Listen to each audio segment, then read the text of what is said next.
नमस्कार साथियों, स्वागत है फिर से आपका इतिहास की क्लास में। इसकी अगली क्लास में हमने विजयनगर और बहमनी साम्राज्य के बारे में पढ़ा। अब अन्य प्रांतीय राज्य जो स्वातंत्र हुए उनके बारे में हल्की हल्की चर्चा करते हैं कि अन्य कौन कौन से थे और क्या क्या थे। तो इसमें पहले से कश्मीर में शाहमीर वंश,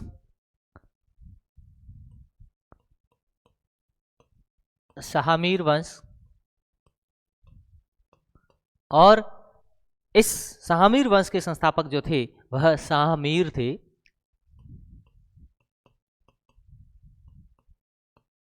संस्थापक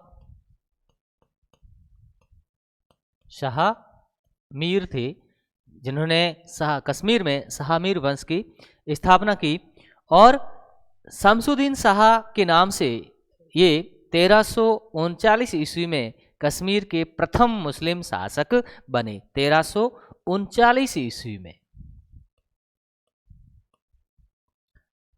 1339 ईस्वी में ये जो है शमसुद्दीन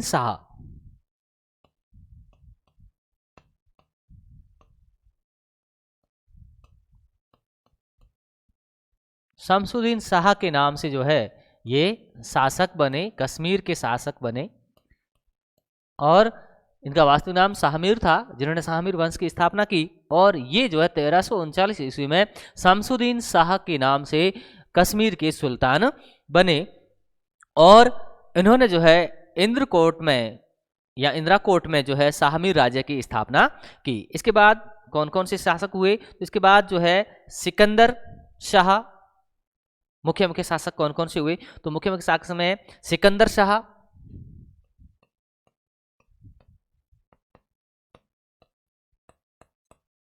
शाह जिन्होंने जो है 1389 से लेके 1413 ईस्वी तक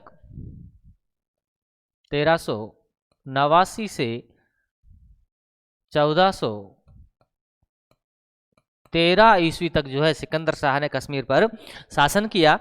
और इसकी उपाधि जो है बुत सिकन थी। सिकंदर शाह की उपाधि जो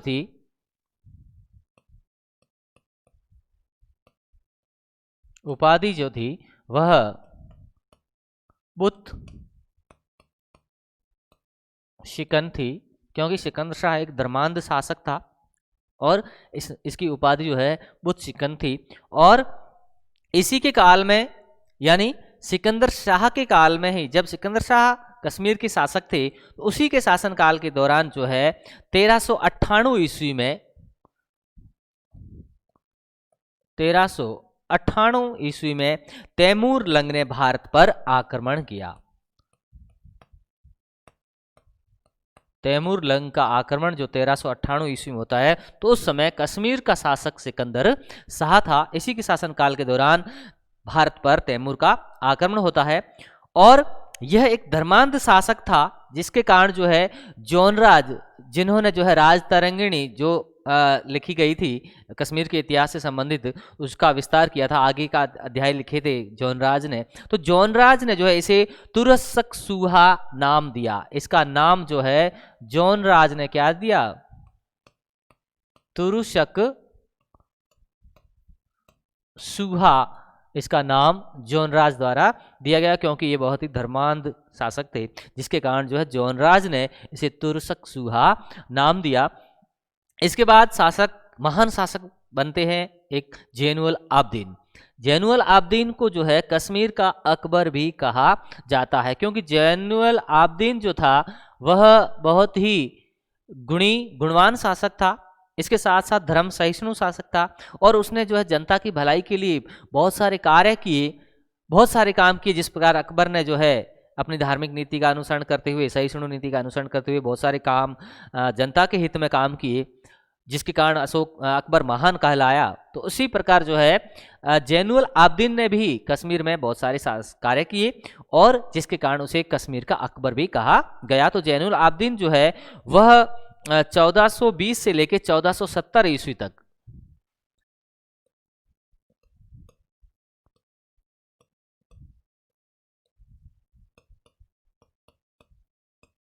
जैनुल आब्दीन जो कश्मीर के शासक बनते हैं, उन्होंने जो है 1420 से लेके 1470 ईस्वी तक, 1420 ईस्वी से 1470 ईस्वी तक कश्मीर पर शासन किया।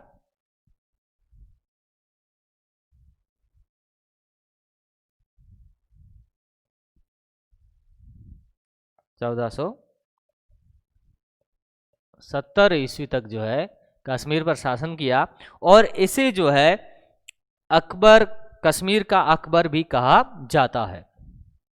इसे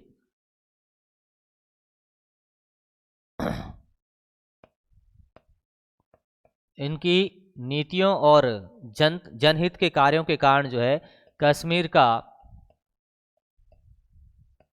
अकबर भी कहा जाता है। और इसके साथ साथ जो है यह कश्मीर का अलाउद्दीन खिलजी भी कहलाता है। इसका एक और नाम था कश्मीर का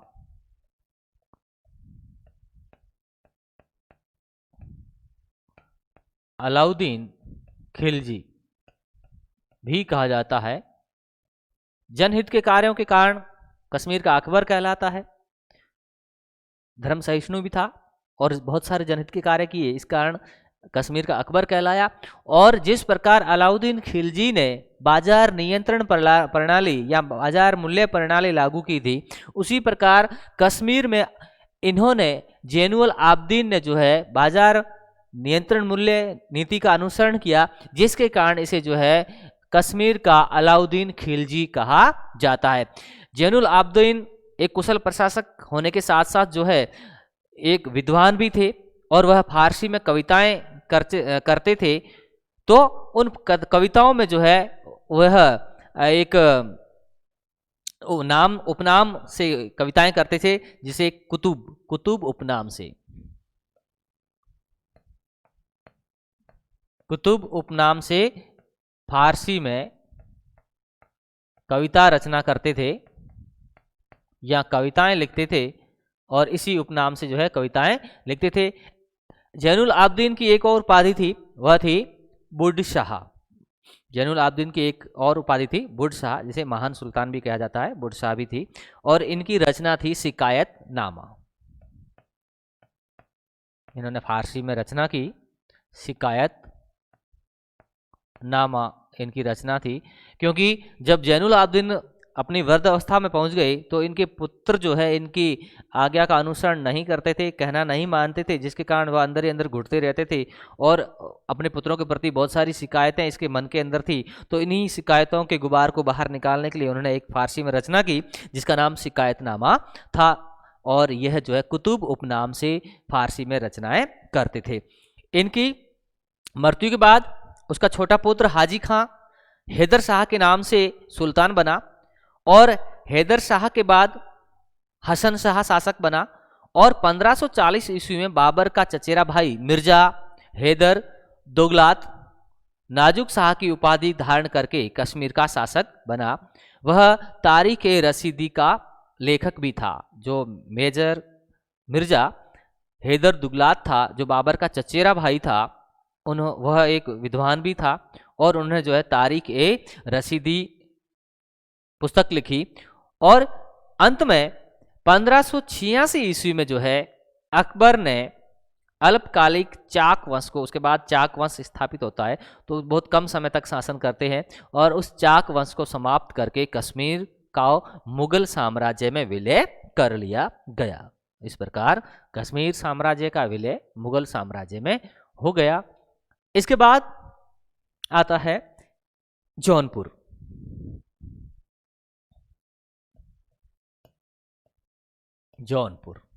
जौनपुर जो स्वतंत्र हो गया, जिन्होंने अपने को स्वतंत्र राज्य घोषित कर दिया। तो जौनपुर शहर की स्थापना हमें पता है कि जौनपुर शहर की स्थापना जो है फिरोज शाह तुगलक ने की थी। इस शहर की स्थापना जो है फिरोज शाह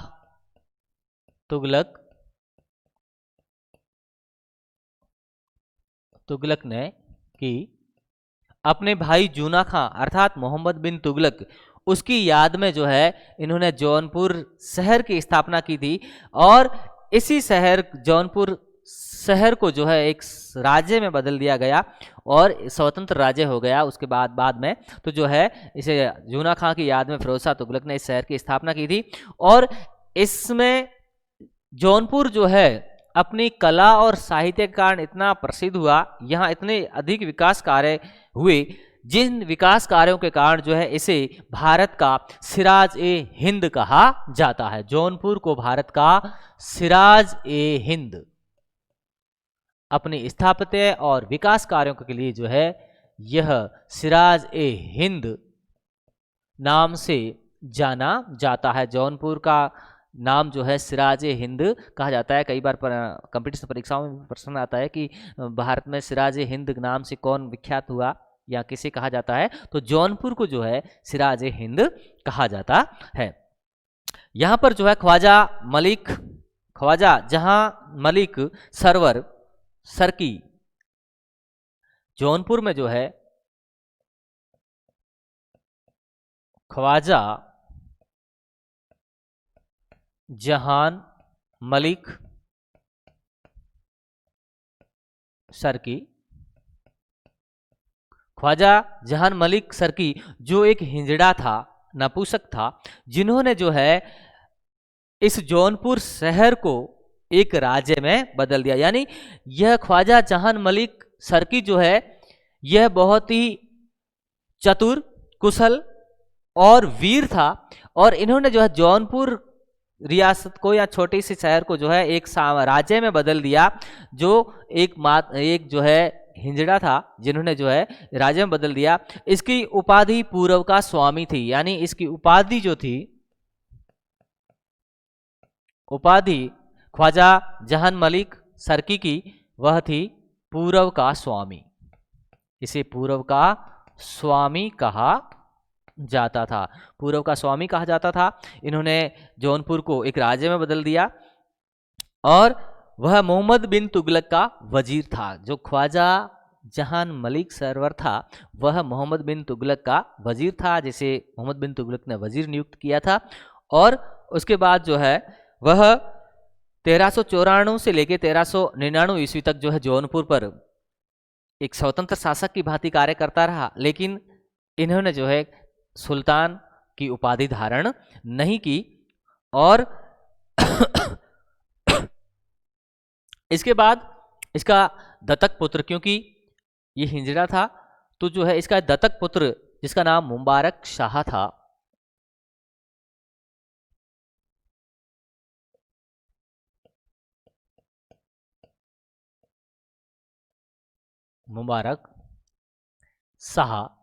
मुबारक शाह जो है जौनपुर की गद्दी पर बैठते हैं। और मुबारक शाह जो है 1399 ईस्वी में सुल्तान बनते हैं, शासक बनते हैं। और इन्होंने जो है सर्वप्रथम सुल्तान की उपाधि धारण की। यह इन्होंने जो है सुल्तान की उपाधि सर्वप्रथम धारण की, सुल्तान की उपाधि धारण की, क्योंकि ख्वाजा जहां मलिक जो है वह शासक तो स्वतंत्र रूप से कार्य कर रहे थे, लेकिन उन्होंने जो है सुल्तान की उपाधि धारण नहीं की। लेकिन जब ख्वाजा जहान मलिक की मृत्यु हो गई तो उसके बाद उसका दत्तक पुत्र मुबारक शाह सुल्तान बनता है। तो मुबारक शाह ने जो है सर्वप्रथम जो है सुल्तान की उपाधि धारण की। और इसके बाद 14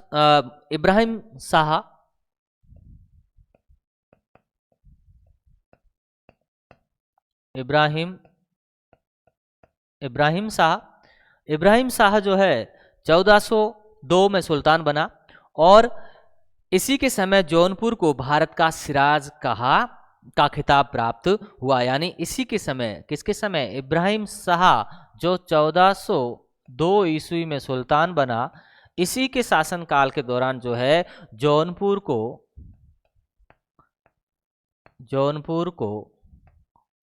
भारत का सिराज का खिताब मिला। यानी इब्राहिम शाह के शासनकाल के दौरान ही जो है जौनपुर को भारत का सिराज का खिताब मिला। और यह जो है स्थापत्य कला में सरकी शैली का जन्मदाता था। जो सरकी शैली स्थापत्य में जो शैलियां होती है जिसमें से एक शैली है सरकी शैली, तो उस सरकी शैली का जन्मदाता इब्राहिम शाह था। और जौनपुर में इन्होंने अटाला मस्जिद का निर्माण पूर्ण किया। अटाला मस्जिद, जौनपुर में जो अटाला मस्जिद है उसको पूर्ण करने वाले इब्राहिम शाह ही थे। इब्राहिम शाह थे। इन्होंने अटाला मस्जिद का निर्माण कार्य पूर्ण किया। इसके बाद सरकी वंश का अंतिम सुल्तान हुसैन शाह सरकी था। इसके बाद छोटे मोटे शासकों ने शासन किया, लेकिन उसका अंतिम शासन जो था वह हुसैन शाह सरकी था। 1483-84 में जौनपुर पर बहलोल लोदी ने अधिकार कर लिया। 1483-84 में 84 ईस्वी में जो दिल्ली सल्तनत का लोदी वंश का था बहलोल, संस्थापक बहलोल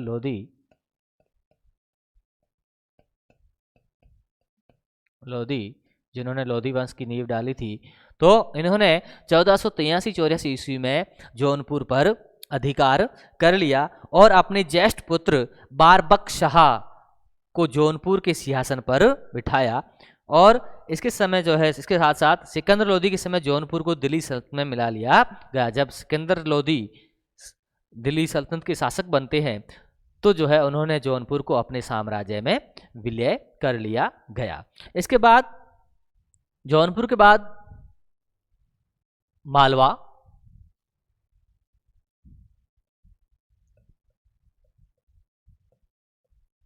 मालवा, दिल्ली सल्तनत के पतन के दौर में मालवा में गौरी व खिलजी वंश की स्थापना हुई। जब दिल्ली सल्तनत का पतन हो गया और उसी पतन के समय या उसी दौर में जो है मालवा में गौरी एवं खिलजी वंश की स्थापना हुई। 1400 से लेके 1425 ईस्वी तक उत्तर भारत में चलने वाला संघर्ष, यानी उत्तर भारत में जो लड़ाइयाँ लड़ी गई 1400 से लेके 1525 ईस्वी तक, 1400 ईस्वी से 1525 ईस्वी तक जो उत्तर भारत में जो युद्ध हुए, जो लड़ाइयाँ लड़ी गई, वह इसी मालवा पर अधिकार करने हेतु लड़ी गई। यानी कि जो युद्ध हुए वो मुख्य रूप से मालवा पर ही अपना वर्चस्व स्थापित करने के लिए ही लड़े गए, क्योंकि मालवा जो है सामरिक दृष्टि से बहुत ही महत्वपूर्ण स्थान था। और यह उस समय धारणा बन गई थी या ये मान लिया जाता था कि जो मालवा पर अधिकार कर लेता है वह दिल्ली सल्तनत पर भी अधिकार कर लेता है। तो मालवा जो है सबकी नज़र में होता था और इस पर अधिकार करने के लिए शासक जो है युद्ध करते रहते थे। और 1400 ईस्वी से लेके 1525 ईस्वी तक जो है इसी मालवा पर वर्चस्व स्थापित करने के लिए आपस में संघर्ष होते रहे और यह वर्चस्व का संघर्ष था। 1401 ईस्वी में दिलावर ने स्वयं को मालवा का स्वतंत्र शासक बना लिया, परंतु सुल्तान की उपाधि धारण नहीं की। 1401 ईस्वी में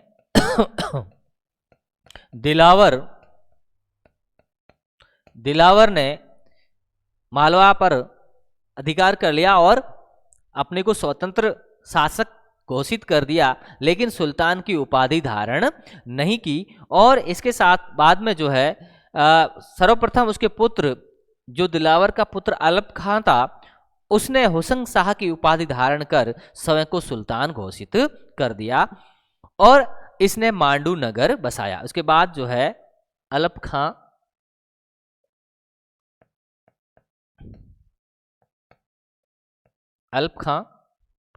और उसके बाद जो है जो हुसैन शाह यानी अलप खां जो था वह हुसैन शाह की उपाधि धारण करके अपने आप को सुल्तान घोषित किया, सुल्तान बना। और इस हुसैन शाह ने जो है मांडू नगर बसाया। मांडू नगर बसाने वाला यही हुसैन शाह था। मांडू नगर की स्थापना मांडू नगर इसने बसाया और से धार की जगह अपनी राजधानी बनाई। जहां पहले मालवा की राजधानी धार थी तो उसकी जगह जो है इसने जो है मांडू नगर बसाया और मांडू को अपनी राजधानी बनाया। 1561 ईस्वी में अकबर ने मालवा को मुगल साम्राज्य में सम्मिलित कर लिया। 1561 ईस्वी में अकबर ने जो है मालवा पर अधिकार कर लिया और उसका विलय मुगल साम्राज्य में कर लिया। मालवा के बाद गुजरात, सर्वप्रथम अलाउद्दीन खिलजी ने राजा कर्ण को पराजित करके 1297 ईस्वी में गुजरात को दिल्ली सल्तनत का अंग बनाया था। सबसे पहले जो है अलाउद्दीन खिलजी ने जो है गुजरात का शासक राजा कर्ण जो था उसको पराजित करके गुजरात को दिल्ली सल्तनत का अंग बनाया था 1297 ईस्वी में।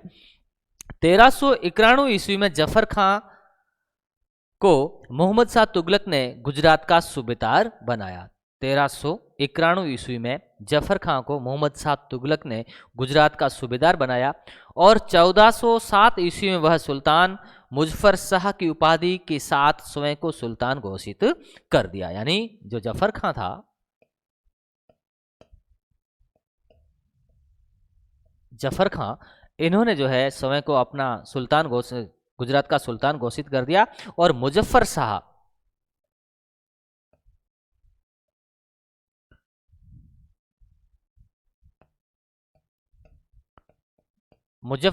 की उपाधि के साथ ही जो है ये गुजरात का सुल्तान बना, अपने को गुजरात का सुल्तान घोषित कर दिया।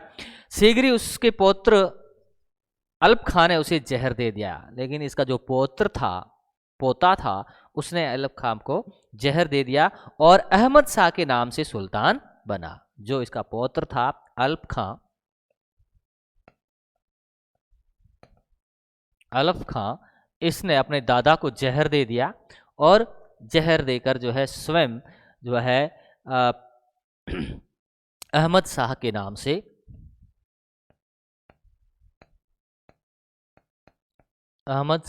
से सुल्तान बन बैठा।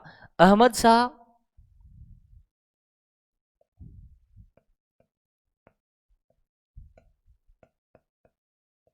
शाह ने जो है 1411 से लेके 1442 ईस्वी तक, 1411 ईस्वी से 1442 ईस्वी तक गुजरात पर स्वतंत्र रूप से शासन किया और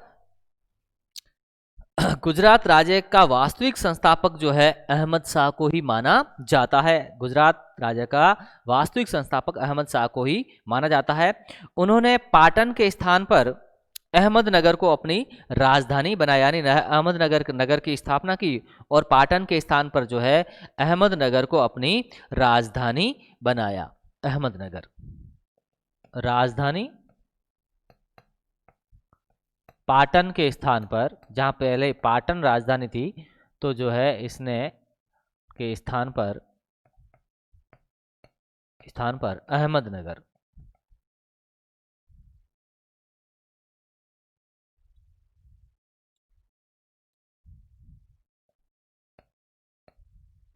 अहमदनगर को अपनी राजधानी बनाया। सर्वप्रथम अहमद शाह ने ही गुजरात में जजिया कर लगाया। गुजरात में जजिया कर लगाने की शुरुआत जो है सबसे पहले इसी अहमद शाह ने ही की थी। गुजरात में सर्वप्रथम सबसे पहले जजिया जो हिंदुओं से लिया जाता था, जजिया कर लगाया जो हिंदुओं से लिया जाता था। सबसे पहले जजिया कर की शुरुआत जो है अहमद शाह ने ही की। इसके बाद मोहम्मद शाह द्वितीय गुजरात के शासक बनते हैं। मोहम्मद शाह द्वितीय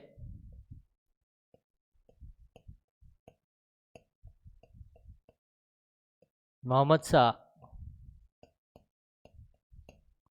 द्वितीय जो है गुजरात के शासक बनते हैं। और मोहम्मद शाह द्वितीय जो है, मोहम्मद शाह द्वितीय 1442 से लेके 1451 तक, 42 से 1451 ईस्वी तक जो है गुजरात का शासन संभालते हैं। और इनकी उपाधि करीम और जरबख्श थी। उपाधि इनकी जो थी, उपाधि इसकी थी करीम, करीम यानी दयालु, और जरबख्श, जरबख्श, जरबख्श यानी स्वर्ण बख्शने वाला या स्वर्ण का दान देने वाला।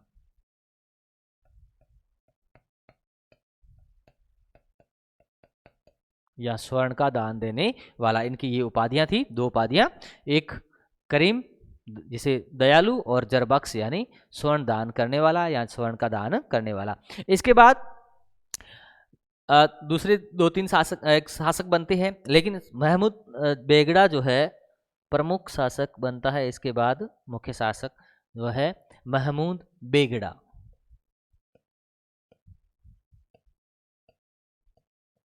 गुजरात का महत्वपूर्ण शासक, काफ़ी इसका नाम था महमूद बेगड़ा का। इन्होंने बहुत सारे कार्य भी किए। और महमूद बेगड़ा जो है 1458 से लेके 1511 तक, 1511 ईस्वी तक जो है गुजरात का शासन संभालते हैं। और इनका मूल नाम फतेह कहाँ था? इनका मूल नाम जो था महमूद बेगड़ा का मूल नाम फतेह कहाँ था? और इसका मकबरा सरखेज में स्थित है। सरखेज में मकबरा जो है वह सरखेज में स्थित है। और इसके साथ साथ बारबोसा जो विदेशी यात्री था, बारबोसा ने इसे विश्व पुरुष की संज्ञा दी है। बारबोसा जो था, बारबोसा ने महमूद बेगड़ा को विश्व पुरुष की संज्ञा दी है। और महमूद बेगड़ा ने पुर्तगालियों के साथ अच्छे संबंध बनाए और पुर्तगालियों को जो है दीव में फैक्ट्री खोलने की अनुमति दी। और इसके साथ साथ उन्होंने जो है दीव में भूमि भी दी। पुर्तगालियों को दीव में फैक्ट्री खोलने की अनुमति महमूद बेगड़ा ने दी। और इसके साथ साथ महमूद बेगड़ा ने जो है बाग-ए-फिरदौस की स्थापना की। और गुजरात समस्त मुगल विद्रोही मिर्जाओं की शरण स्थली था। जिस प्रकार शिवाना मारवाड़ के राजकुमारों की या विद्रोहियों की शरण स्थली था और बंगाल जो है विद्रोहियों की शरण स्थली था, उसी प्रकार जो है गुजरात जो है वह समस्त मुगल विद्रोही, जितने भी मुगल विद्रोही हुए उनके मिर्जाओं की शरण स्थली गुजरात था। 1572 और 73 ईस्वी में जो है अकबर ने गुजरात को मुगल साम्राज्य में सम्मिलित कर लिया। तो ये थी गुजरात के प्रमुख शासक जिन्होंने गुजरात पर शासन किया। इसके बाद आता है बंगाल। बंगाल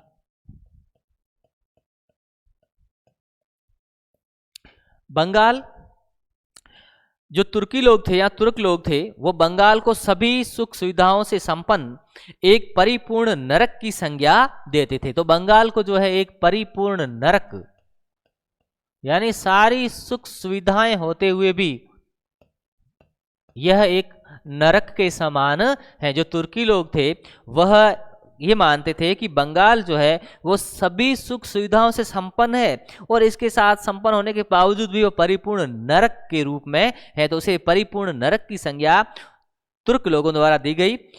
और बंगाल पूरे सल्तनत काल में विद्रोहियों का केंद्र स्थल था। जो सल्तनत काल था तो उस समय विद्रोह का केंद्र स्थल जो था वह बंगाल ही था पूरे सल्तनत काल में।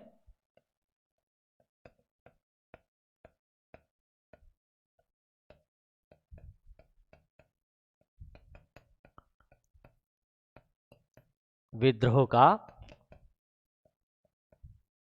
केंद्र बंगाल था। बंगाल 1337-38 ईस्वी में मोहम्मद बिन तुगलक के शासनकाल के समय फखरुद्दीन मुबारक शाह के नेतृत्व में स्वतंत्र हो गया। जब मोहम्मद बिन तुगलक का शासनकाल था तो उसी दौरान 1337-38 में 1337-38 में फखरुद्दीन मुबारक शाह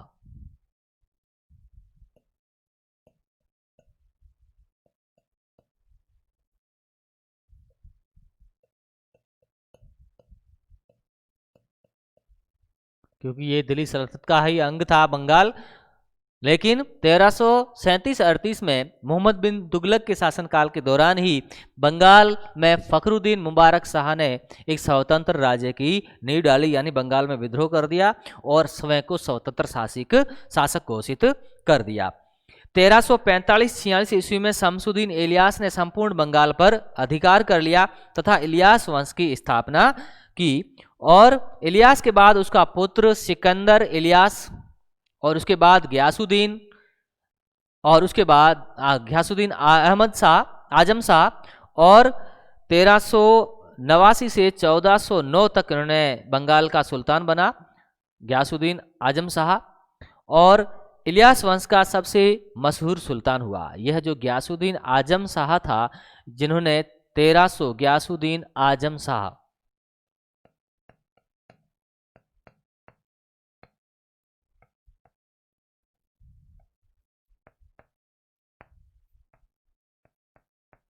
गयासुद्दीन आजम शाह जो बंगाल के सुल्तान बने, शासक बने, ये 1389 से लेके 1409 तक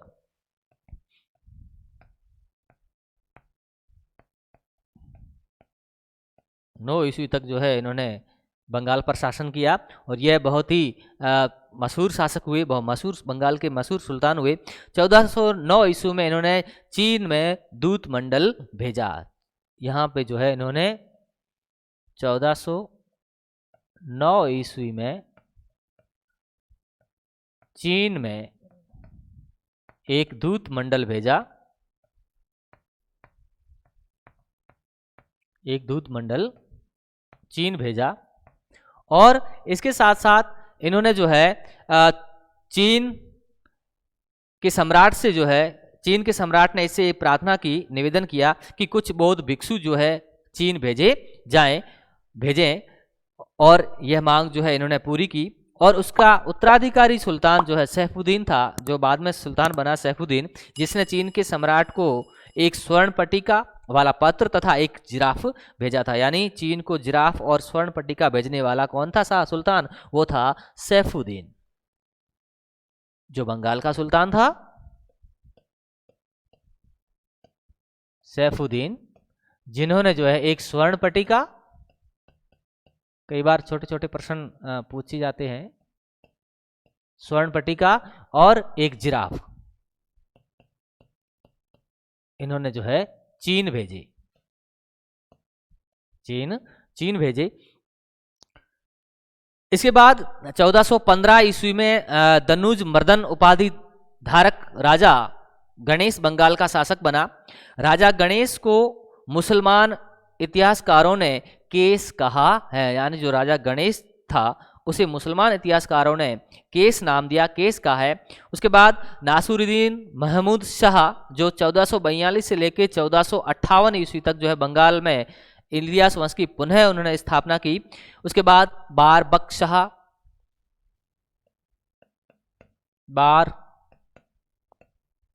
शाह जो है बंगाल के शासक बनते हैं।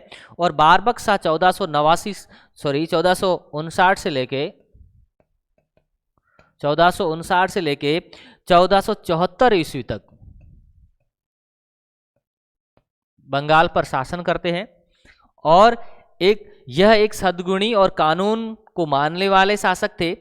और उसने जो है मालाधर वसु, जिन्होंने श्री कृष्ण विजय ग्रंथ लिखा, उसे जो है गुणराज खां की उपाधि दी। मालाधर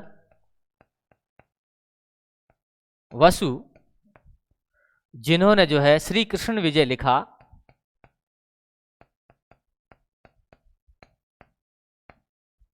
श्री कृष्ण विजय लिखा, इसे जो है गुणराज खां, गुणराज खां की उपाधि दी, उपाधि प्रदान की। मालाधर वसु को जो है गुणराज खां की उपाधि बारबख्श शाह के द्वारा ही दी गई। इसके बाद जलालुद्दीन फतेह शाह 1481 से 1487 तक शासक बने। और यह जो है इलियास शाही वंश के अंतिम शासक थे। जलालुद्दीन फतेह शाह जो इलियास वंश के अंतिम शासक थे। इसके बाद अलाउद्दीन हुसैन शाह, जिसे हिंदू कृष्ण का अवतार कहते हैं, जिसे जो है अलाउद्दीन हुसैन शाह,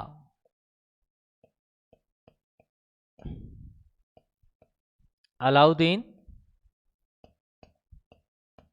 हुसैन शाह, जिसे जो है हिंदू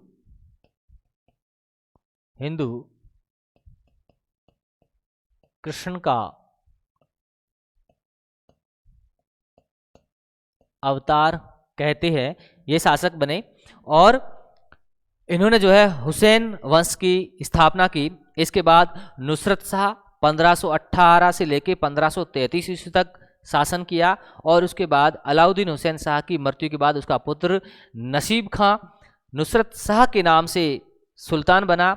और बाबर के आक्रमण के समय यही बंगाल का शासक था। जो नुसरत शाह था वह बंगाल का शासक था। जब बाबर ने भारत पर आक्रमण किया था उस समय गुजरात का शासक यही था। और बाद में गौड़, और इसने जो है गौड़ में बड़ा सोना एवं कदम रसूल मस्जिदों का निर्माण करवाया। और 1538 ईस्वी में शेर शाह सूरी, जो द्वितीय अफगान वंश की स्थापना करते हैं हुमायूं को पराजित करके, तो द्वितीय अफगान वंश की स्थापना शेर शाह सूरी द्वारा की जाती है। तो 1538 ईस्वी में इसी शेर शाह सूरी द्वारा जो है बंगाल पर जो है अधिकार कर लिया जाता है और बंगाल का विलय दिल्ली सल्तनत के अंतर्गत कर लिया जाता है। तो ये थे कुछ प्रांतीय राज्य जिनके बारे में हमने जानकारी प्राप्त की। अगली क्लास में अगला टॉपिक। तब तक के लिए नमस्कार, धन्यवाद।